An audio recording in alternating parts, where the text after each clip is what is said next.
अस्सलामुअलैकुम वरहमतुल्लाहि वबरकातुहू। नाज़रीन मोहतरम, मैं हाफिज़ रिज़वी आपकी खिदमत में एक नए वीडियो के साथ हाजिर हूँ। नाज़रीन मोहतरम, मरी की आपने बहुत ज़्यादा वीडियो जो हैं वो देखी होंगी। मरी के अंदर जो बहुत ज़्यादा खौफनाक मनाज़िर आपको देखने को मिलेंगे, लेकिन उन्हीं में से एक हमारे पास वीडियो आई कि जो जिसको देखकर आप जो है ख़ुद अंदाज़ा लगा लें कि अब आपने मरी के अंदर जाना है या नहीं। नाज़रीन मोहतरम, तेज़ हवाएँ आंधियाँ जो है वो चल रही हैं, बर्फ़ लोगों पर इस तरह बरस रही है कि जिस तरह एक बारिश बरसती है। अभी आपके सामने वीडियो रखते हैं जो आप स्क्रीन पर मुलाज़ा फरमा रहे हैं, आप खुद ही देख लीजिए।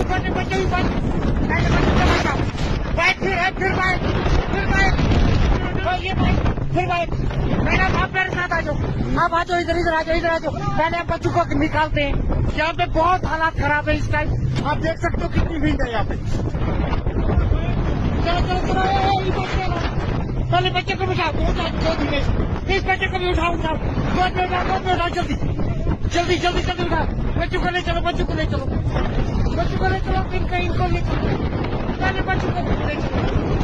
पहले बच्चों को ले चलो, सारे लोग, सब